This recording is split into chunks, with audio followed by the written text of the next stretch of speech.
C'est ma tête, entre guillemets, qui me fait souffrir, c'est pas ma tête qui va me guérir, c'est pas le langage. Quand on a des amis, qu'on a un problème, on radote un peu, quoi. On raconte les mêmes histoires, et puis on dit si, et puis 5 minutes après, on peut presque dire le contraire avec un raisonnement rationnel. Il y a des gens qui ont souffert des choses atroces, mais en eux, il y a toujours cette espèce de flamèche de vie, d'intelligence, qui est là. Peut-être qu'elle est ratatinée, mais elle est là. Et donc si on l'écoute sans se préoccuper de toutes les horreurs, je pense que ça va.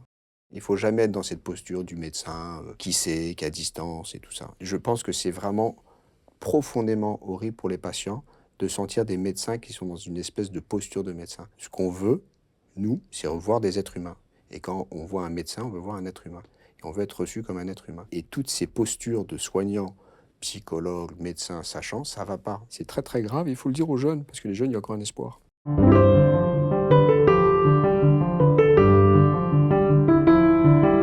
Bonjour, pour commencer la nouvelle année, j'avais envie de vous présenter un psychothérapeute que je trouve vraiment extraordinaire parce qu'il réussit à nous montrer comment trouver de la présence, de la confiance, de la joie. Et je crois qu'on en a tous besoin. Vous allez voir, c'est passionnant. Bonjour Alain. Bonjour Fabrice. C'est un grand plaisir de te recevoir dans Dialogue.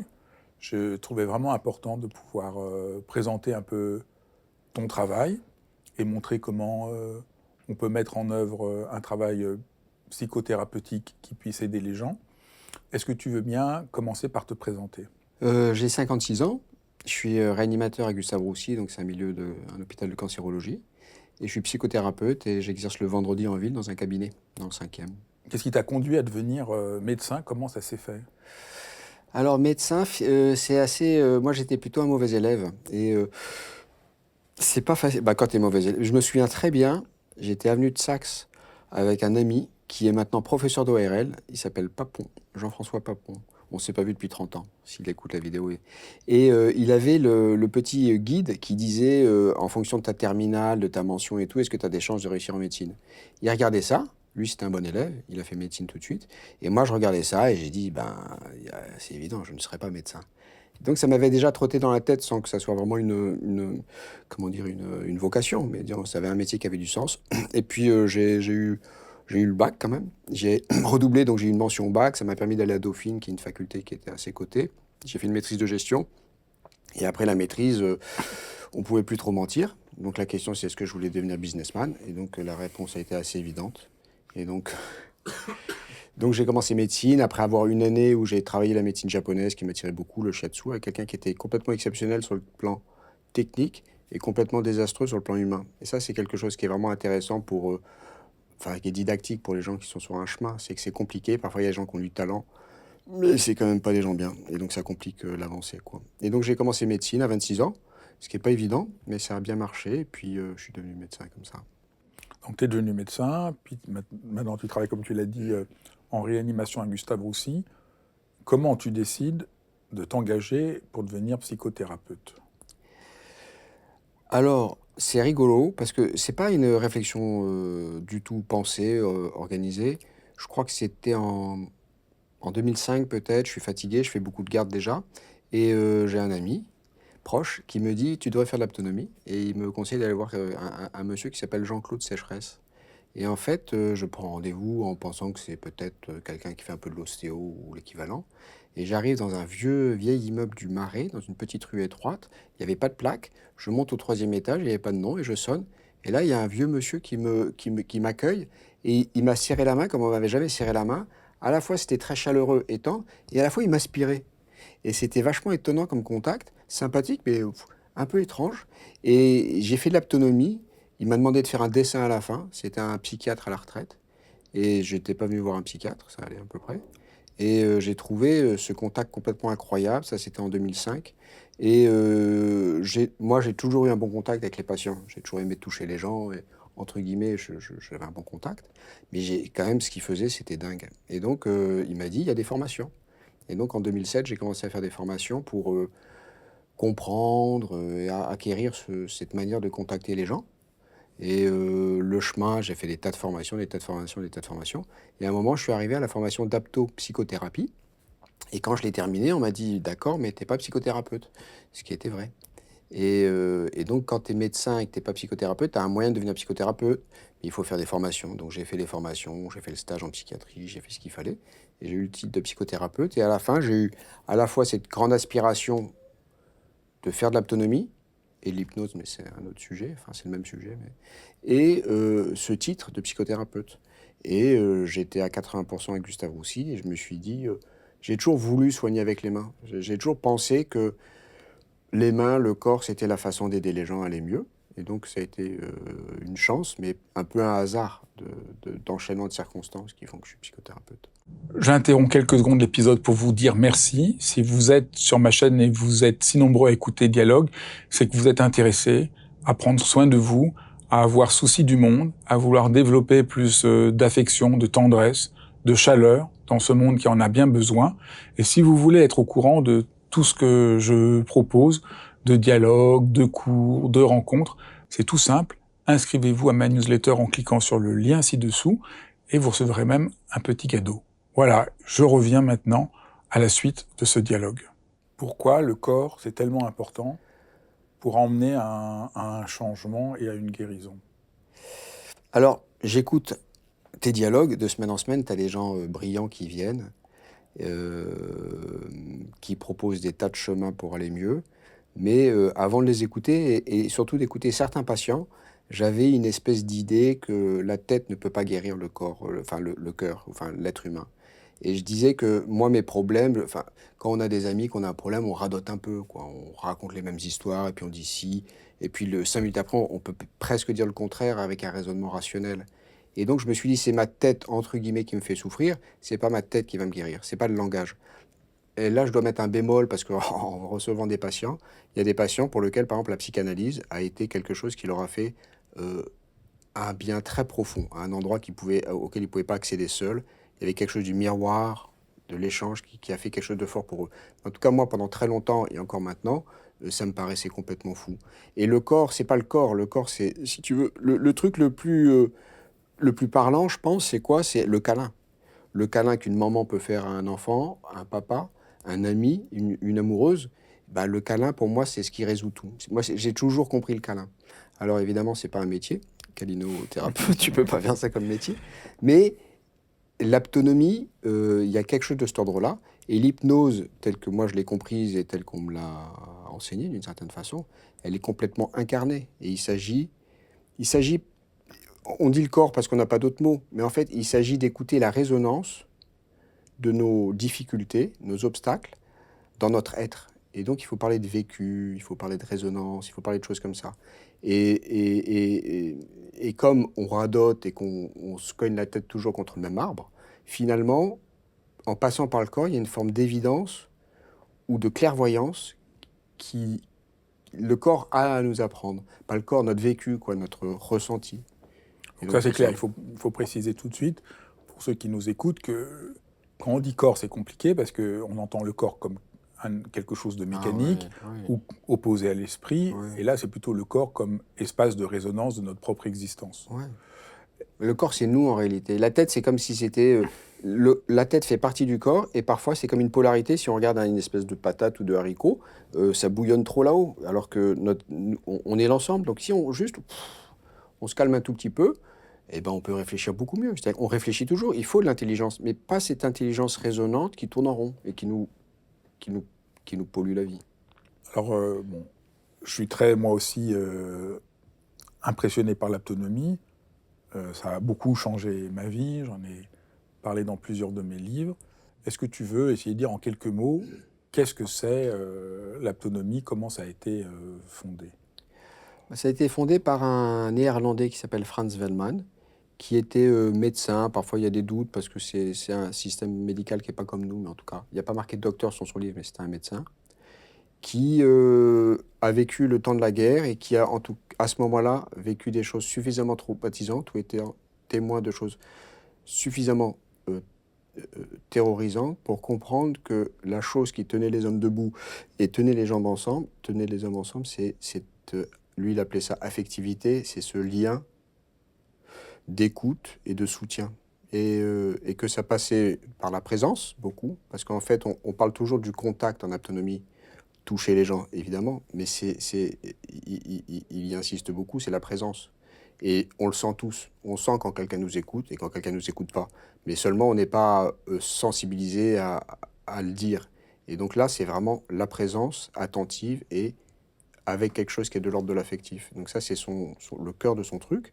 Et après, il l'a développé et il l'a beaucoup enseigné parce qu'il est arrivé pour sa retraite dans le sud de la France. Et il y a des médecins français, psychiatres essentiellement, qui ont été frappés par sa pratique et lui ont demandé de sortir de sa retraite pour former. Donc il a formé, c'est en France qu'il y a le cœur ardent de l'aptonomie. Et l'aptonomie, c'est une manière de... On peut dire déjà c'est une thérapie manuelle. Quand même, on est contacté, on est en sous-vêtements sur un lit d'aptonomie, on est contacté, et c'est un contact qui est rassérénant, c'est un contact qui nous aide à goûter un sens de complétude, c'est un contact qui finalement nous met dans un état très très simple, mais qui est difficile d'y accéder seul, et c'est un état juste où on est posé en nous-mêmes, on est ouvert au monde et à la relation, et finalement on arrive à respirer mieux et réfléchir mieux. On arrive à réfléchir plus justement parce qu'on est posé là où nous sommes profondément. C'est ça l'aptonomie. Bon, moi, je peux en témoigner puisque j'ai rencontré Franz Wellmann. Donc, j'étais dans le sud de la France le rencontrer il y a au moins, je pense, plus d'une vingtaine d'années, peut-être 25 ans. Et je me sentais à ce moment-là, malgré la méditation, bloqué. Et j'ai fait une séance avec lui et j'ai vraiment senti un sens de bonté et d'amour originaire qui a transformé mon existence. Donc, il avait vraiment... et comme tu l'as dit très bien, le fait d'être touché d'une manière dont on n'est jamais touché, puisque l'aptonomie, on peut dire, on est touché d'une manière qu'on n'est jamais touché. C'est pas un massage, c'est vraiment être touché dans la vérité de son être, avec une affectivité tellement... qui n'est pas l'affectivité qu'on a avec un ami, qui est une affectivité qui dépasse ça, enfin, ou qui dépasse, c'est pas bien dit, mais...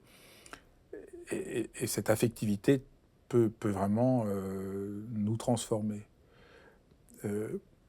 Toi, tu as commencé d'abord par faire des séances d'autonomie comme patient. Oui. Qu'est-ce que ça a changé pour toi? Est-ce que tu as vu un... Alors, ça c'est vraiment une question, parce que j'ai fait tellement de choses en tellement de temps, je ne sais plus. Mais disons, j'arrive pas à...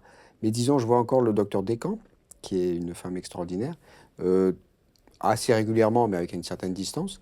Et j'y vais, quand j'en sors, je suis, ce que je dis, une forme de réaligné, posé en moi-même, ouvert au monde. Je respire, beaucoup plus vivant, beaucoup plus... Donc il y a quelque chose de vraiment, vraiment merveilleux. Et donc, c'est parce que j'ai trouvé ça extraordinaire que je veux le proposer. Et je le vis, moi j'y vais comme patient. Et après je le propose aux gens comme thérapeute. Moi j'ai envoyé... des gens qui m'écrivent, puisque moi, je ne suis pas du tout thérapeute, je suis vraiment philosophe, donc des fois, certaines personnes m'écrivent. C'est pour ça que je t'ai invité ici, parce que j'ai envoyé plusieurs personnes te voir et ça les a vraiment transformés. Pourquoi ça les transforme autant? Qu'est-ce qui se passe? Qu'est-ce qui se passe dans le... Pourquoi ce rapport-là peut transformer les gens? Alors, d'abord, c'est quand même une rencontre. C'est-à-dire que moi, je ne suis pas du tout extraordinaire, mais je suis le fruit d'un chemin. C'est-à-dire que j'ai quand même l'idée que les gens qui viennent, ils ont la solution en eux. C'est-à-dire que moi, je n'apporte pas...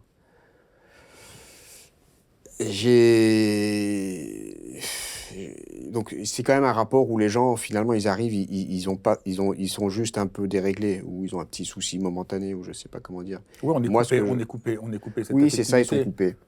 On est coupé. Parce que si je reprends mon expérience, on était coupé de l'affectivité. On a l'impression que la dureté de la vie, les traumas, le rejet, fait que d'un seul coup, on connaît plus le chemin de cet amour originaire. Non, c'est poignant. Tu vois des gens vraiment, ils ont besoin très profondément de ça. C'est au-delà des mots. C'est juste être soutenu, touché d'une certaine manière. Ça fait un bien fou. Moi, j'essaie de banaliser ça beaucoup pour pas parce que si on rajoute de l'idée, on nourrit un vide que j'ai à l'intérieur, tout ça, ça devient conceptuel et tout ça. Moi, je leur dis, écoutez, ça fait du bien, c'est quand même simple. C'est plus facile quand quelqu'un vous aide à y aller, donc je suis là. Et puis, mais ça touche un endroit que rien d'autre ne touche. Enfin, comme thérapie. Et cette zone-là, elle est difficile à identifier. C'est pour ça qu'en parler, c'est un peu compliqué. Mais quand on le ressent, c'est très évident. Et c'est vraiment un câlin. C'est vraiment quand quelqu'un vous tient la main et que c'est sympa, quelqu'un vous met la main sur l'épaule et c'est sympa. Ou même la présence, une présence chaleureuse, ça fait du bien. On fait la queue à la SNCF, on est stressé par un billet. Quand la personne nous accueille pour de vrai, c'est-à-dire qu'elle nous écoute, elle dit, elle, elle est avec nous pour la difficulté qui nous amène, on respire. Et il y a quelque chose de cet ordre-là qui est très simple et très naturel, mais malheureusement dans notre vie exceptionnelle. Et évidemment, ça demande, dans le travail thérapeutique, donc tu aides les gens à revenir à cet espace sécure, au fond. Ouais. Les gens touchent un espace sécure originaire, Oui. dont on est coupé. Il y a à la fois cette dimension affective, cette dimension sécure, et là, c'est très très très précis, c'est des années de formation pour aider la personne à trouver cet espace sécure où elle peut se ressourcer, Ouais. changer son rapport au monde. Et c'est à elle, c'est ça qui est important. Mais là, Franz Wellman avait beaucoup insisté, il insiste sur tout, il insistait sur ce qu'il appelait le détachement, c'est-à-dire le moment où on enlève les mains. C'est très important que la personne ait son autonomie. Alors, qu'il n'y ait pas de dépendance, qu'il n'y ait pas un truc qui entache, La personne, elle vient, elle reçoit quelque chose, on échange quelque chose, c'est un échange, parce que c'est agréable de faire la séance, parce qu'on est obligé de s'ouvrir quand on fait la séance, donc finalement la séance, elle est vraiment agréable pour la personne qui l'a fait. Mais après, la personne, hop, on se détache, elle elle n'est pas malade. Et c'est quelqu'un, elle vient, c'est un être humain dans son chemin. Moi, je lui apporte quelque chose auquel elle n'a pas accès dans sa vie quotidienne, mais elle est exactement comme moi. C'est quelqu'un qui est en difficulté avec le monde, la vie et tout ça. Je lui permets dans ce lieu aussi, le lieu c'est important, il y a le lieu, il y a le moment, il reste 1 heure, il y a le temps de se poser. Et là, ils goûtent quelque chose en eux-mêmes, et ce truc qu'ils goûtent, ils l'ont en eux-mêmes, c'est leur vécu. C'est Et ça ce qui fait la vécu-là, transformation. ah oui, ils sentent qu'en eux, évidemment, il y a des tas de problèmes, mais il y a des moments où c'est spontanément tranquille. Et cette tranquillité-là, ils peuvent mieux réfléchir, ils peuvent respirer un peu, ils repartent, ils se débrouillent tout seuls.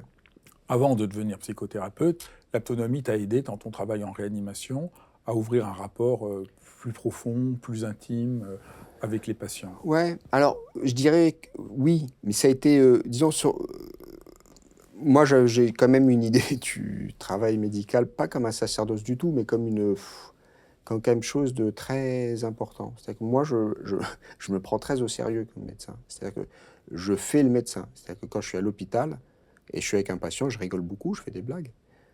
Mais je sais que je suis le médecin et que j'ai un rôle à jouer par rapport au patient qui est dans une situation qui est souvent pas sympa.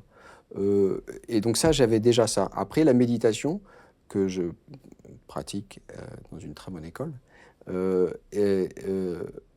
depuis très longtemps, fait que j'ai un rapport au silence qui est indispensable dans la relation au patient. Il faut laisser de l'espace et des silences.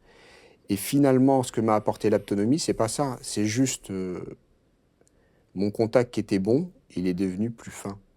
Et puis aussi, j'ai osé plus, enfin, j'ai pris plus conscience que le contact était quelque chose qui était nécessaire aux patients. Parce que la réanimation, c'est violent, c'est affreusement violent. Pour les patients, pour les familles, c'est affreusement violent.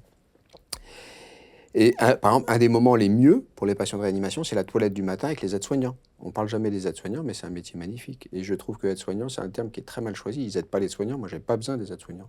Les patients, ce sont des aides-malades. Ils aident les malades, ils leur font un bien extraordinaire, ils font la toilette. C'est-à-dire que les gens sont propres, ils ont des draps propres, dans un lit fait, et ils ont la peau qui est douce. Parce qu'on les nettoie et puis on leur met de l'huile. Et donc, c'est un moment extraordinaire. Et moi, ce que je fais, c'est que je les contacte. Quand je parle, je pose la main à l'air de rien. Mais ça a l'air de rien, mais pour moi, c'est très important. Je suis convaincu que ça leur fait du bien. Alors, je dis des trucs, parce qu'il faut parler un peu. Mais... À côté de l'autonomie, tu t'es aussi formé à l'hypnose. Et là aussi, tu as choisi un peu la voie de l'excellence, puisque tu as commencé par rencontrer François Roustan, Ouais.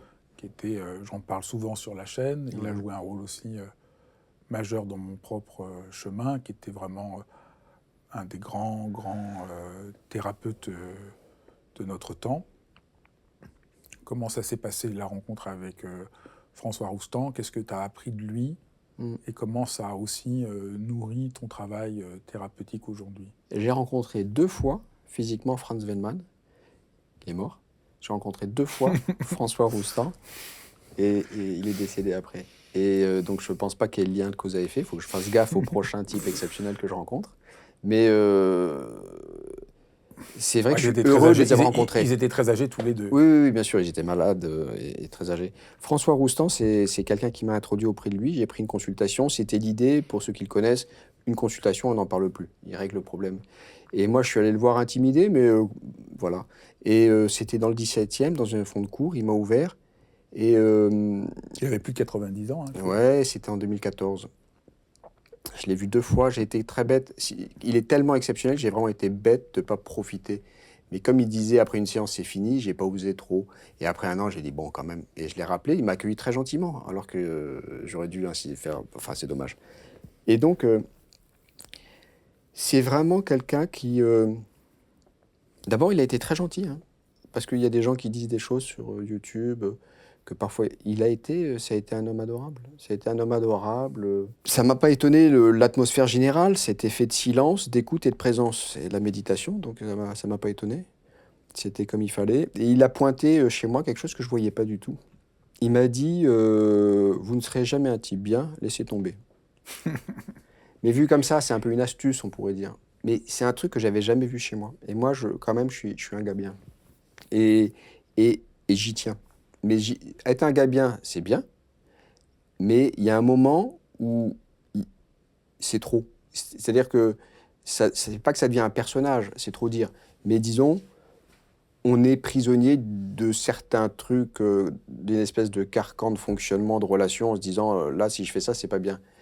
Et lui, c'est pas ça, c'est un homme libre. Et donc, quand il m'a dit ça, j'ai pas vu. Et après, c'est pas du tout mon problème. Moi, être un gars bien, ça m'allait. Et j'y avais pas de difficulté.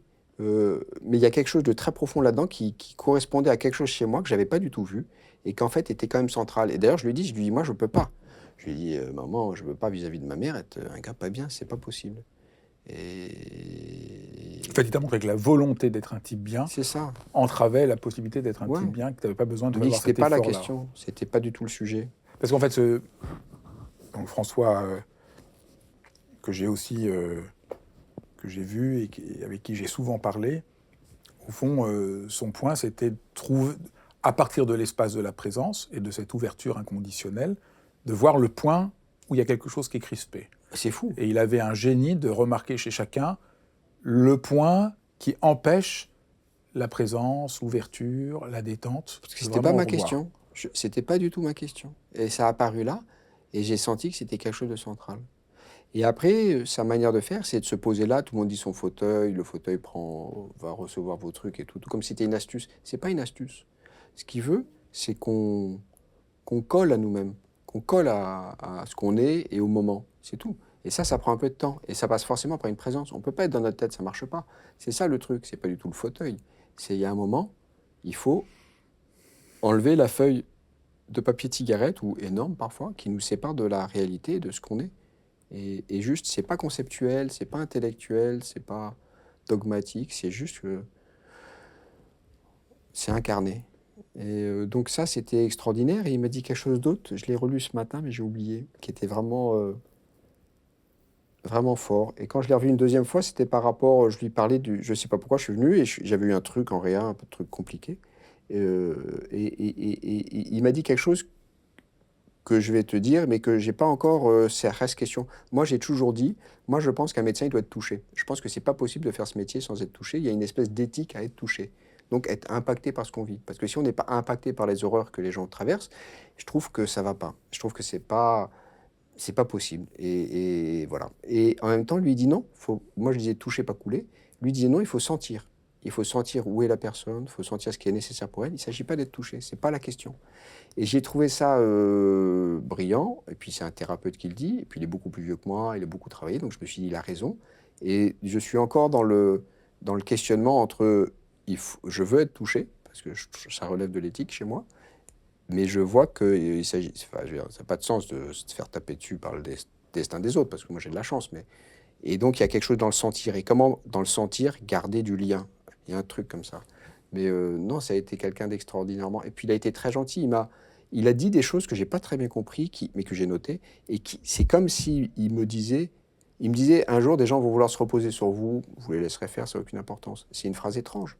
C'est comme s'il me disait, tu seras thérapeute. Mais moi, j'en étais pas là du tout.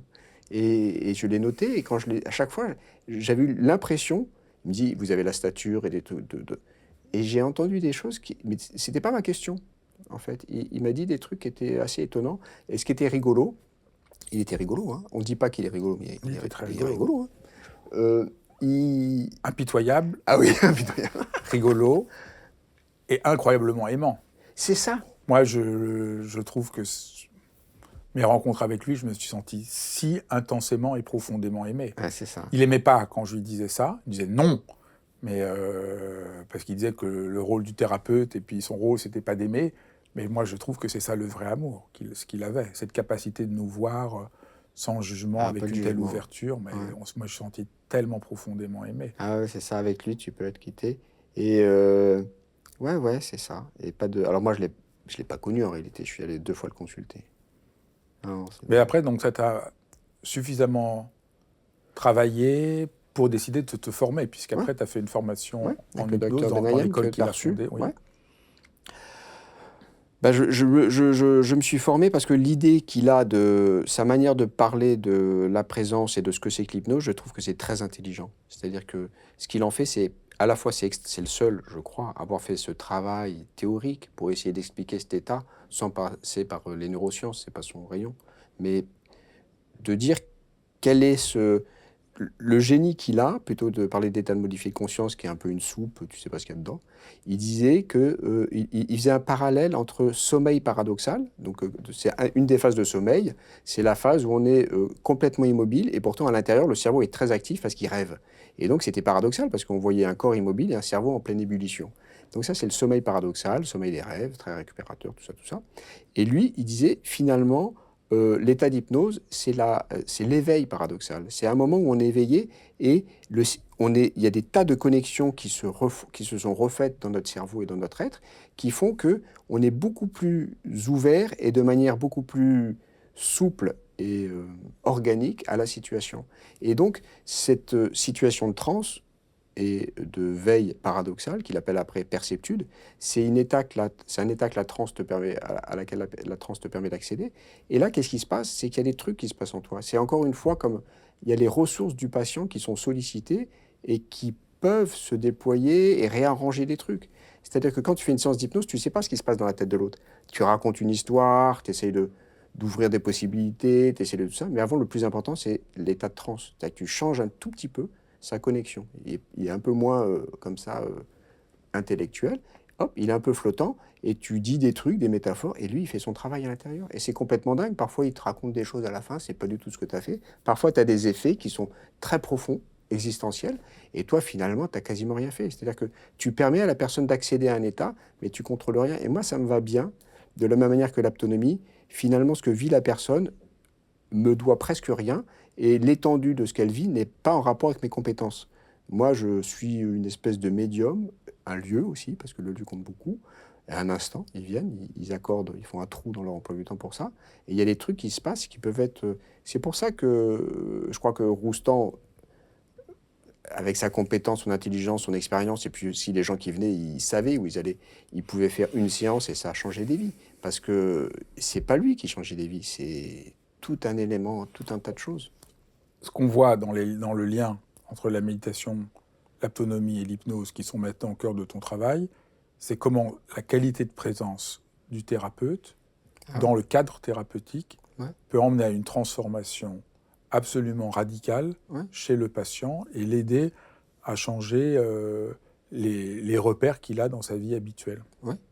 Et qu'au fond, ce que tu as dans le point commun entre les trois, c'est apprendre qu'est-ce que ça veut dire, cette qualité de présence, cette qualité d'accueil, cette qualité d'amour, cette qualité d'attention.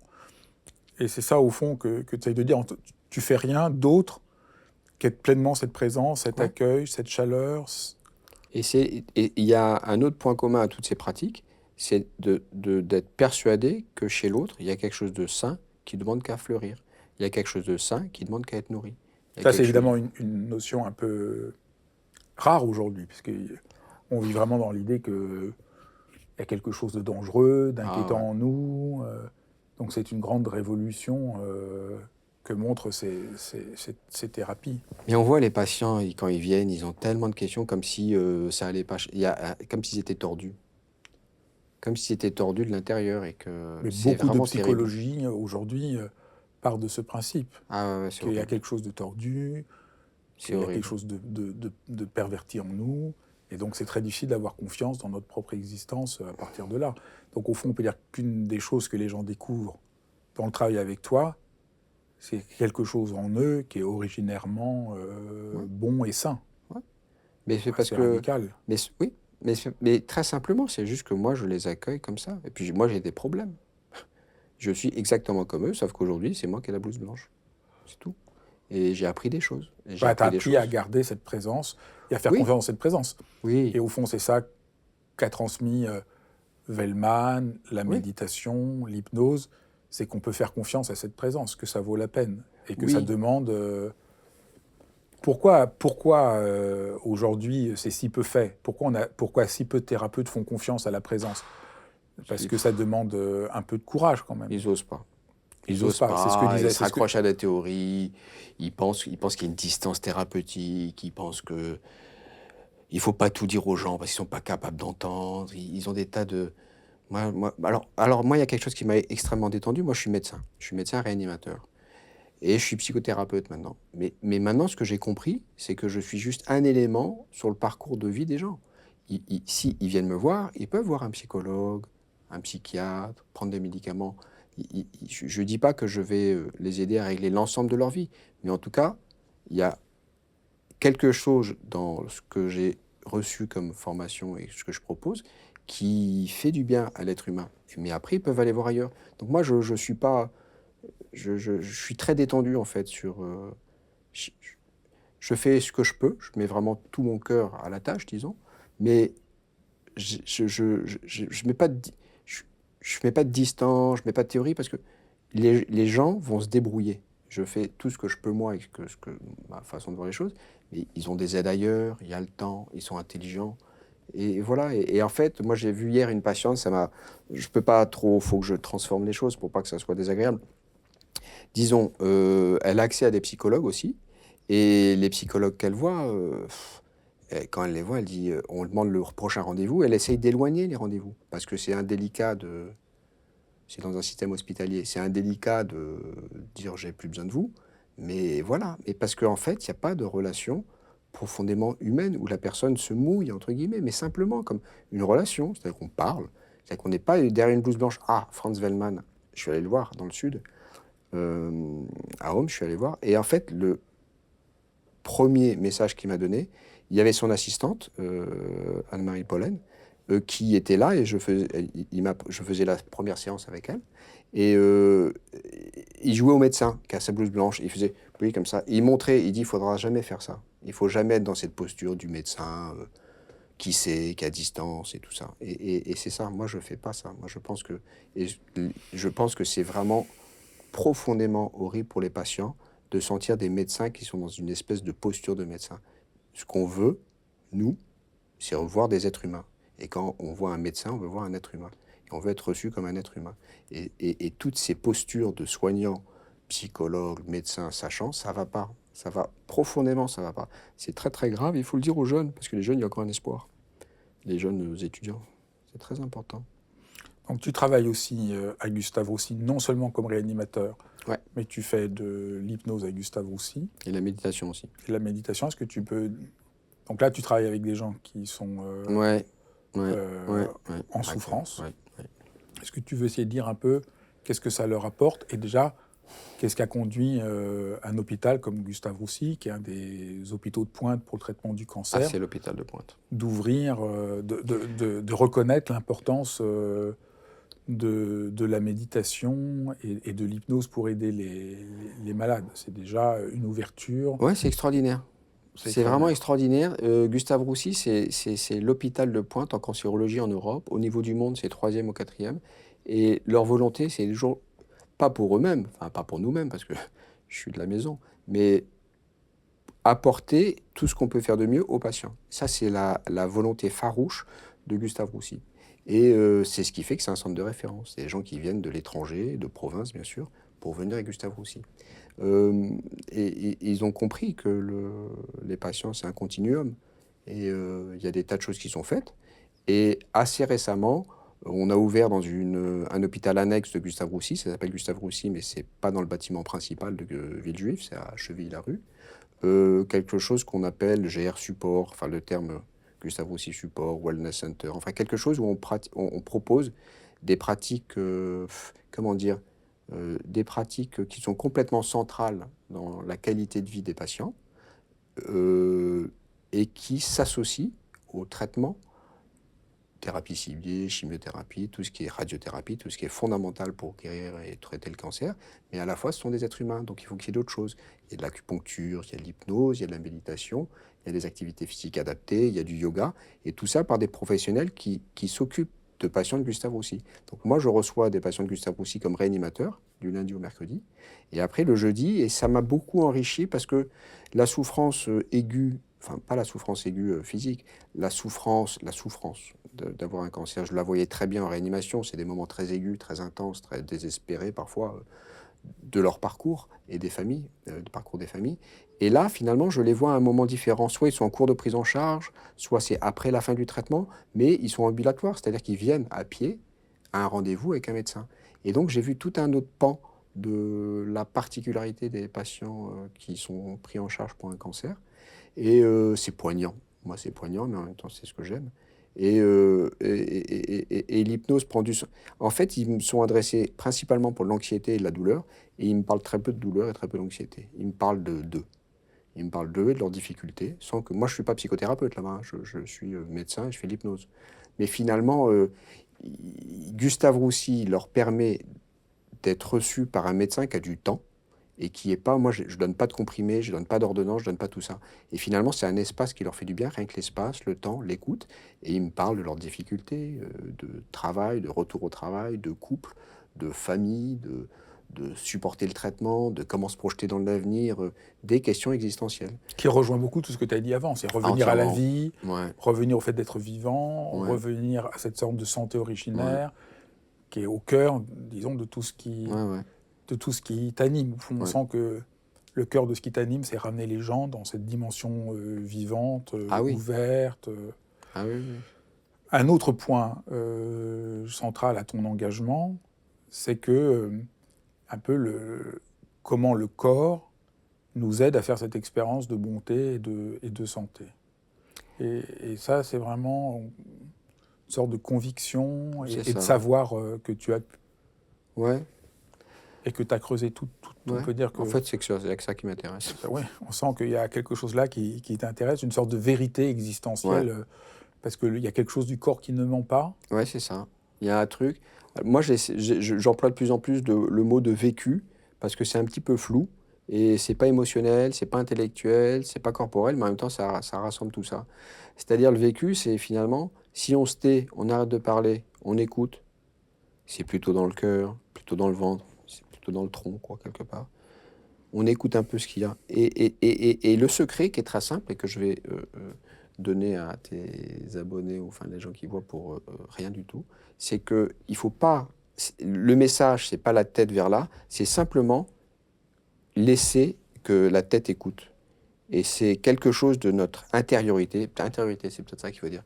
Notre existence. Il y a quelque chose de notre existence qui va sourdre, germer, émerger et qui va monter dans ce qui fait notre intelligence rationnelle et tout ça, et ça va être mêlé harmonieusement. Et c'est ça, c'est cette espèce d'écoute. C'est-à-dire que c'est, par exemple, parfois, les gens disent sentez vos orteils, puis sentez vos mollets, puis sentez vos jambes. Non, tais-toi et qu'est-ce que tes pieds te disent? Qu'est-ce que tes mollets te disent? Qu'est-ce qui remonte? C'est à l'écoute de son vécu, de son existence. Et c'est ça le chemin. C'est le chemin juste parce que c'est comme ça qu'on est. Moi, je suis très excité par les travaux de Damasio. Cette histoire d'intelligence des êtres unicellulaires qui se débrouillent très bien pour aller vers ce qu'il leur faut et qui sont simplement dans la sensation. Ça, c'est bon, ça, c'est pas bon. Et il y a quelque chose en nous de ça. Et si on s'y met à l'écoute de ça, ça te fait du bien. Ça complique moins la vie. Et puis, une espèce de santé, de vitalité aussi. Et puis de possibilité. Et puis surtout, c'est toujours à l'instant. Il y a des gens qui ont souffert des choses atroces, mais en eux, il y a toujours cette espèce de flamèche de vie, d'intelligence qui est là. Peut-être qu'elle est ratatinée, mais elle est là. Et donc si on l'écoute sans se préoccuper de toutes les horreurs, je pense que ça va. Oui, c'est ça que tu fais, c'est de redonner un espace Oui. où on revient en rapport à ça. Et au fond, la transformation, la guérison ou l'apaisement vient parce qu'on a pu se relier, se reconnecter à cette flamme, ce que tu appelles cette flamèche, cette dimension vivante en nous, dont nous sommes coupés. Et c'est vrai que c'est ça que je suis très content que tu sois venu, parce que c'est une approche qui est très peu proposée aux gens, et que je crois aussi très importante. Ben, merci infiniment. Merci à toi, Fabrice. Ben, merci beaucoup d'avoir suivi cet épisode de Dialogue. J'espère que ça vous a passionné. N'hésitez pas à le partager, à me faire part de vos commentaires et surtout à vous abonner à la chaîne pour suivre les prochains épisodes de Dialogue. Je vous embrasse tous.